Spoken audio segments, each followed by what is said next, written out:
Hello, hello there. Me and my dog friend have come up with a plan. So me and my dog friend, he's very, very important to my political ideology. Totally is. Totally not some random being in my water bottle. Anyway, so that's besides the point. I want to replace Social Security with my deferred ownership party. Now, granted, how do we do this? How do we replace Social Security? Well, I don't want to do it all at once.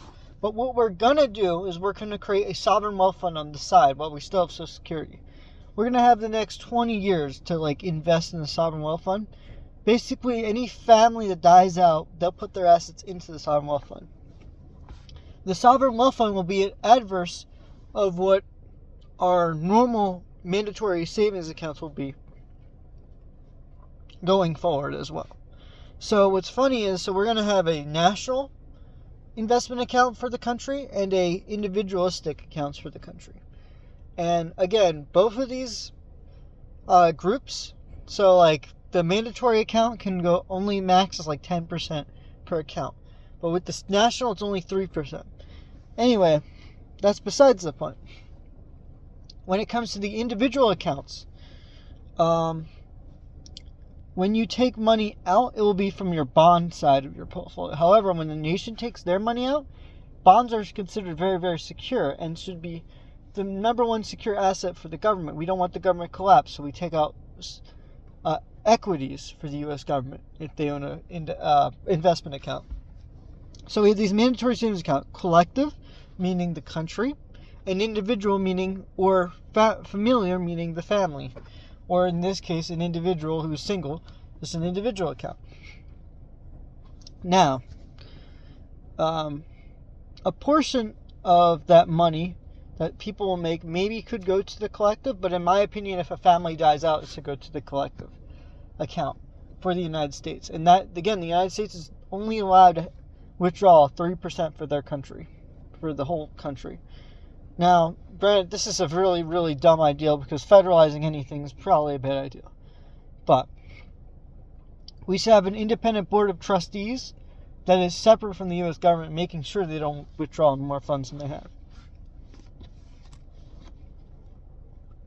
And so, yeah, it's very interesting. Obviously, we should keep most of the stuff because the ideal is not to completely change the budget, U.S. budget, but is to become a more stable, peaceful society, transferring out of our empire phase and into our preserving our wealth phase. And so we should preserve what we have, and I believe that Social Security does not do that. Social Security actually kills family incentive. I do think that. Because let's say your grandfather dies at 70 and he decides he wants to file Social Security at 70. Your family didn't hear crap from that Social Security. What kind of incentivized system is that? Nothing. Your family got nothing for the deal.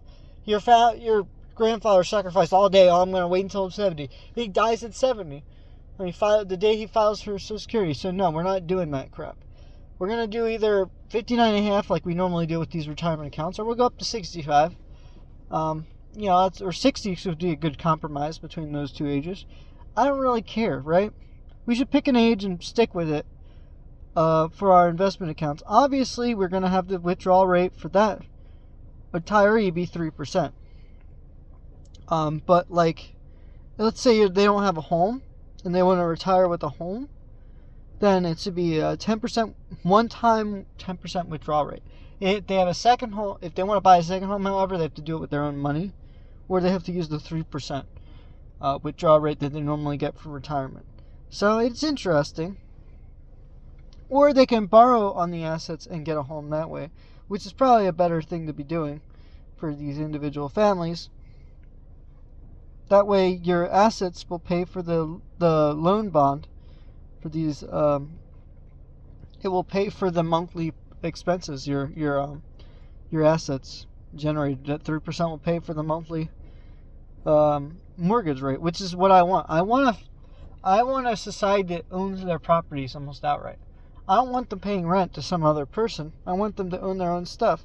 Now, granted, they're still probably going to have to pay property taxes because I do believe in property taxes as a person. So you're still renting to the state, quote unquote. But I want more and more people owning their properties. Right now, 65%, which is the highest in history, by the way. We do have the highest homeownership rate in history. I think that's going to go down because properties are just too freaking expensive. But the average home buyer is 40 years old. I don't want that to be the case. However, I think we can get it down to 30 based on my ideals that I want for our society. I don't think we can get it down to 20. That's definitely not going to happen. But Singapore was able to get it down to 30. We could do it at 30 or 32. We could do it. I believe that my plan will work. I've not seen a single other American propose this plan. Maybe I've seen, the president signed a bill recently. He said corporations who have over, I think it was like 200 or 500 properties will get taxed to hell. I'm like, okay, absolutely amazing. That's amazing. But we actually have to build the investment accounts or the trustees for these families, because the problem is they're not very good at managing their finances. If they were, over the last few generations, let's say your family's been here for 4 generations. If your kid can't afford a home, that means your family didn't do a very good job managing the money compared to other families. Because other families, some kids can afford a home in their 20s. So that I want that dream for everyone in their mid-20s, when they get married, to have a home and a family. But obviously, we are terrible at managing things in the United States, and so that's not going to happen until you're in your 40s. I think it could be earlier, but we need these mandatory investment accounts. I know this is such a strange argument to have a mandatory investment account, but you see it in Singapore. Singapore is the perfect example of what happens when you actually enforce responsibility on a population. You see that in Singapore. Now, it might be really hard to do it on a national scale in the United States, but we could do it in Maryland. We could do it in one of my states that I've lived in. We could do it. Massachusetts, Maryland, pick one. Texas. Texas is always about their personal responsibility. In fact, they have gun ownership because they believe in the sovereignty of the individual. Do it in Texas. Texas does have 2 or 3 sovereign wealth funds, actually. They're actually one of the few states that has a sovereign wealth fund. Do it in Texas. Texas already has the groundwork for it. We just need to convince these lawmakers to actually do it. Instead of Social Security, we're paying into this system that pays, I think it's your really low income, it's 3%. If you're high income, it's 1%. What's the incentive there to put money in Social Security if you're not going to grow it faster than inflation? I'm sorry. Even though it's insurance, you're not making any money off the insurance. The insurance companies are making money off you. U.S. government's making money off you. You put money in Social Security isn't making any money. Now, it's mandatory, so there's not much you can do about that. But, in my opinion, if we're going to have Social Security, we should at least put some of that in index funds. We should. I think it should be 70-30 like the traditional individual accounts. However, it's going to be taken out of the stock portion instead of the bond portion for the country. In an individual system, it will be taken out of the bond portion of the portfolio. And then when the whole family runs out of their funds from their original account, then they could take from the national. The national is a safeguard for the individual accounts. Now, the first generation of retirees is going to struggle. They are going to struggle because they're not going to afford to retire very well because of that 3% withdrawal rate rule that I made earlier. However, the second and third generation is going to live actually pretty comfortably when they retire at 65. And again, these accounts will be used for 4 things. It can be used for a 10% withdrawal rate for your property, or you could borrow on your account and borrow loans that way if your account can withstand that with the 3% withdrawal rate. You could use it for healthcare. You could use it for education. And you could use it for retirement at 65. Those are the 4 things your accounts will be used for, the individual mandatory accounts. And then if you run out of money, which, granted, you probably won't because you'll 10% for both housing and healthcare. I believe it'll be 5% for education because, again, we made remember last episode or a few episodes ago when we made the Danish quota system, education system where we make education cheaper by having quotas? Yeah, it's going to be 5%. And then 3%, 5% every year you're in education. And a 3% withdrawal rate once you're in retirement. So, and then I mean, you could theoretically, for housing, you can't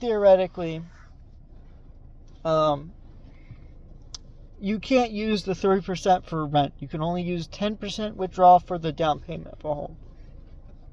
Or you could borrow on the assets and use 3% withdrawal, I guess, in the mortgage. I don't know if that would be a good idea, but we're going to try to see what happens. You're still actually going to maintain most of your growth if you do a 3% rule. I think, anyway. Or it's like the sweet spot where you can maintain most of your investment equity. So we'll try it. I would say, obviously you could go lower, but going any higher than 3% is very risky because your second generation of your family is not going to have a much compounding behind you. It's any time in the market beats anything. If you take almost all those dollars out of the market, you've crippled your family's chances of going ahead of other families. So I'm highly competitive like that. When I build a trust for my family, that's what I plan to do, actually. I plan for every single person in my family not to have individual accounts, but they should open up to individual accounts. For my trustee, though, it's going to be 70% VT and 30% BNDW. And then, whenever they need housing, there'll be a 10% healthcare. When you're freaking dying, will be 10%. Or 5% for education every single year in education. Or when you're in retirement, 65 will be 30%. I will make that rule. My South Dakotan trustee in South Dakota will make those rules for my descendants. Whoever happens to be behind me in life. Or, whatever. A success me in life, whatever. My successors. So, obviously, I'm going to put in guardrails so the money doesn't run out. And the next generation after them can have the money too. It's generational wealth. But the problem is socialists and other people don't believe in that. They don't believe you should sacrifice for your future kids. Maybe they do, but not to the same extent, And while that is a very, very noble thing to say in your lifetime, a lot of people won't think that way anymore. But it's fine if you don't think that way. But I think we should. I think we should plan out society generations down the line, not just one or two generations. Think about it. We vote, they're going to take over the world, the Democrats. They're going to take over the world, the Republicans. We're thinking in the now and moment. We're panicking. We're not making rational decisions, and that's not a good thing. And so my new political party is a fusion of both parties. It's a way to get under the table. I mean, obviously, we're not socialists, or at least I would never call myself socialist, but I could see how a socialist could actually like my party.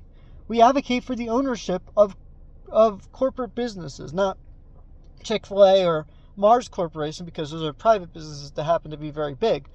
But other businesses like freaking Berkshire Hathaway or Microsoft, we get rid of the sunrise laws or sunset laws, whatever the stupid laws are, right? We get rid of their bylaws and we enforce our own through the Securities and Exchange Commission, so every dollar amount is equal to that vote. And so the billionaires tied to their voting shares, or the voting power, will decrease over time. Billionaires' influence will increase over time, diversifying the amount of voting in the board of directors, and there will be no voting shares that are 10 times worth the same dollar amount. Like, it won't happen, But yeah, I mean, after the founders die, I love the Google rule, where once the founders die, there is no Class B shares of Google. There's only Class A and Class C. Now, Class C will be entitled to votes under my new system. But it would be very interesting if we were to enforce my rules and then have pass-through voting for index funds. And then we should obviously appeal to the domestic people. Like I said earlier, we want to appeal to domestic Americans, or nationals, I should say. Internationals like myself. But yeah, that's what I want to do. I don't know if that makes any sense, but that's what I want to do. I think that my system makes sense. I was looking at the Norwegian system and the Singapore system, and I realized, wait a minute, if we do something a little riskier, it might actually work out.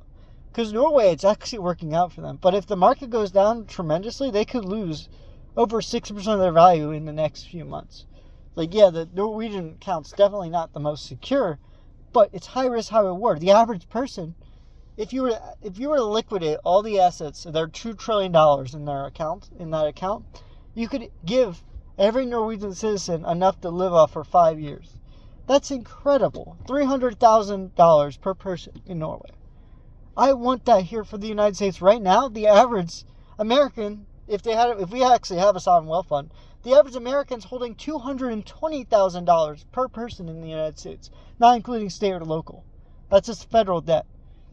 That's crazy to me. Norway is a surplus per individual, and we're a deficit per individual.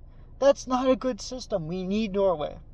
We need Norway to help us out. We need Singapore to help us out. We need all these countries that they probably shouldn't help us out because we don't deserve the help. But my party draws from the influences of Norway, draws from the influences of Denmark with their degree quota system, but we use interest rates to design a perfect quota system. We use the market to determine what's valuable and what isn't.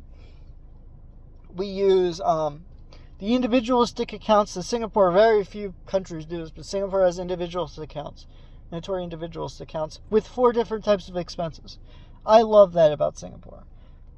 We use the sovereign wealth fund of Norway and we replace our current social security system. We could do it through Congress, but Congress isn't going to agree to it. But we need to. We need to get Congress on board. If not, we're going to need a constitutional amendment to take over Congress. We're going to have to convince the states to take over Congress. We're also going to need to change our state borders. Our state borders suck. They're not based on the watersheds, so there's water mismanagement everywhere, especially in the Midwest. It's just a complete mess here. So we need actual change. I think what's the purpose of keeping our current borders when our current borders don't serve the needs of our people? Like, come on, like, we have like 8 states that do the same thing. They all make corn, but then the aquifer's running out because it's hard to get 8 states to agree on things. If you got 1 or 2 states to agree on it, it's a lot easier to manage. Obviously, this is a very radical political ideology, or whatever you call this. But it's a fascinating way to view the world, because you look at the people who run this world, and they're not thinking about any of this. They're not thinking that forward head. But I think we should, at all times, think about what the future holds if we actually do something that's crazy. I mean, the Constitution obviously protects state sovereignty so much to where it'd be really hard to get Delaware and Maryland to unite into a single watershed state. That'd be really difficult. I'm not going to say it's impossible, but it's extraordinarily difficult. It'd be really hard to restructure the Senate to do that. Instead of 2, or it would be 4 senators or whatever. It'd be really hard to do that. It'd be really hard to have the Senate be half appointed by the Prime Minister or President or whatever, and half elected. I want the Senate to be half elected, half isn't. But that's never going to happen. But I want that in this system. Obviously, we have to somehow manipulate the political landscape so the 2 parties are weakened, so my ideals can come to fruition. It's very, very difficult, but that's my deferred ownership party. You're deferring your life right now for the future, the glorious future that the world is. And you're not doing it in a socialist way where, oh yeah, you dig this hole, now you're in it. We're not doing freaking Maoist freaking China here, but we're getting to a more sensible ideology, I think. You know, obviously, I should talk actually about my influences other than countries, because we got Lee Kuan Yew, one of my big influences for his political ideology. Then whoever created the sovereign wealth fund in Norway, that was genius. I don't know who did that, but some prime minister or some king probably did it. I know Norway's a kingdom, so it might have been the king. Probably not the king, but who knows. Those are my political influences. Obviously, political systems in different countries have influenced it. And also, I have some of my ideals that are original to myself that don't exist in any country, but I would like to see them implemented, which would be funny. I don't know if they would be true, but it would be funny to see if it could be implemented. John Bogle obviously has been very, very influential in my investment journey and I wouldn't say investment journey, but my investment process and stuff like that. What was it? Thomas Sowell, his quote, There's no solutions, only trade-offs. I believe that's a true quote. That's one of my big influences, Thomas Sowell. I don't disagree with that quote entirely at all. That quote I actually think I think that is perfect in life. Socialists need to understand there's no solutions, only trade-offs. They probably understand that fundamentally, but they never say it. And then, let me think. There's other people. I mean, F.A. Hayek, The Fatal Conceit, one of my favorite books against socialism. Absolutely amazing. You got to read The Fatal Conceit, The Heirs of Socialism by F.A. Hayek. You have to read that. That's very good. You have to read, I forgot the name of it, Stay the Course by John Bogle. And you have to read, I think it's Applied Economics by Thomas Sowell. I think those are like the main three you should read. Just because it really criticizes the way the world works, the way people view the world. It really opens your mind. Not everyone has the money or time to think about this stuff, but it would be interesting. I would put those as required reading in English class, because I honestly hate English class. I hate these freaking, oh man, so the freaking ancient Greek stuff I'm doing in college is not relevant to my life at all.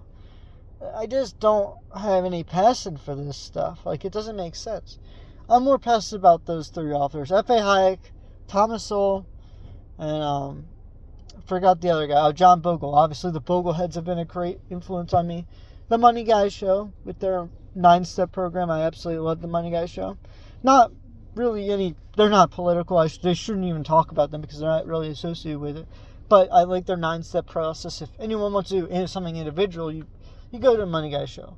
Obviously, not a very good way to frame political thing, because even Roth accounts can't exist after 10 years of your death. So obviously, it's not a very good system. But granted, I think my system will do very well if we actually did it. If we actually implemented it locally or even statewide, we could actually get something done. Maybe nationally, because I know the states have a lot of sovereignty in the United States. But if we could get the entire country on board with our deferred ownership program, our deferred ownership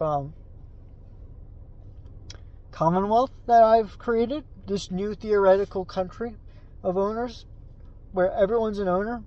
Owners of the world unite, managers of the world get kneel down. That's what I want. The managerial revolution will collapse and the ownership revolution shall rise. And so that's what I want in this world. And the socialists will disappear as well as soon as we have the owners to prove our system correct. Anyway, you are someone and I'm someone, whatever, You are someone, I'm someone else, whatever. Me and my dog are going to go enjoy the sun today. So it will be kind of cool. Goodbye.